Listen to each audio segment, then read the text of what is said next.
السلام علیکم سامعین، یکم شوال المکرم اور 11 اپریل ہے۔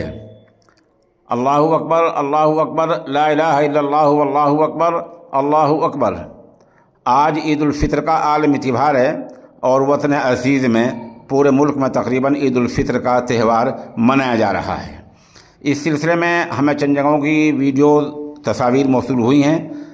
دیوبند سے حکیم ساجد الواجدی ہمارے رابطے میں ہیں، ادھر دارالحکومت دہلی سے جناب منظور جلال صاحب نے کچھ ویڈیوز ارسال کی ہیں، قصبہ کاندلے سے جناب رضوان انصاری، کیرن سے ضیاء الاسلام صاحب اور ذیشان انصاری، اس طرح چند ویڈیوز موصول ہوئی ہیں۔ یہ ہم خدمت پیش کیے دیتے ہیں، ساتھ ہی یہ بتا رہے ہیں کہ عید الفطر کا دن اللہ کی طرف سے انعام کا دن ہے اور عام معافی والا دن ہے۔ مسلمانوں کے لیے یہ دن خوشی کا تہوار ہے اور اللہ کریم اپنے بندوں پر راضی ہو جاتا ہے۔ یوم عید ماہ سیام کی تکمیل پر اللہ تعالیٰ سے انعامات پانے کا دن ہے، تو اس سے زیادہ خوشی و مسرت کا موقع کیا ہو سکتا ہے۔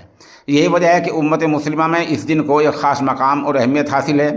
عید کا لفظ عود سے مشتق ہے، جس کے معنی ہے لوٹنا کے ہیں، یعنی عید ہر سال لوٹتی ہے، اس کے لوٹ کے آنے کی خواہش کی جاتی ہے، اور فطر کے معنی روزہ توڑنے یا ختم کرنے کے ہیں، چونکہ عید الفطر کے روزوں کا سلسلہ ختم ہوتا ہے اور اس دن اللہ تعالیٰ بندوں کو عبادات رمضان کا ثواب عطا فرماتا ہے، تو اسی مناسبت سے اسے عید الفطر بھی قرار دیا گیا ہے۔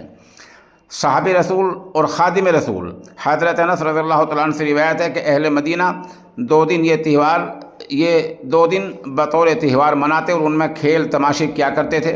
رسول اکرم صلی اللہ علیہ وسلم نے ان سے دریافت فرمایا، یہ 2 دن جو تم مناتے ہو ان کی حقیقت اور حیثیت کیا ہے؟ تو انہوں نے کہا، ہم عہد جاہلیت میں اسلام سے پہلے یہ تہوار اسی طرح منایا کرتے تھے۔ یہ سن کر نبی کریم صلی اللہ علیہ وسلم نے ارشاد فرمایا، اللہ تعالیٰ نے تمہارے ان دونوں تہواروں کے بدلے میں ان سے بہتر 2 دن مقرر فرما دیے ہیں، یوم عید الاضحیٰ اور یوم عید الفطر۔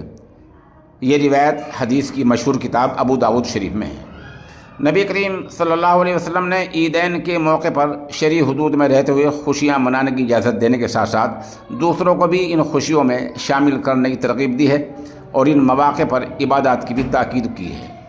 بندے مومن کسی بھی حال میں اپنے رب کو نہیں بھولتا۔ احادیث مبارکہ میں شب عید اور یوم عید کی بہت فضیلت بیان فرمائی گئی ہے۔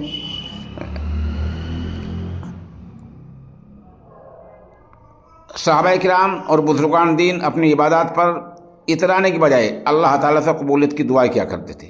حضرت علی رضی اللہ تعالیٰ عنہ نے عید کی مبارکباد دینے کے لیے آنے والوں سے فرمایا، عید تو ان کی ہے جو عذاب آخرت اور مرنے کے بعد کی سزا سے نجات پا چکے ہیں۔ کس قدر افسوس کی بات ہے کہ ہمارے ہاں چاند رات کو ایک لحاظ سے شرعی پابندیوں سے فرار کی حیثیت حاصل ہو گئی ہے، حالانکہ چاند رات کو حدیث شریف میں لیلۃ الجائزہ یعنی انعام والی رات کہا گیا ہے۔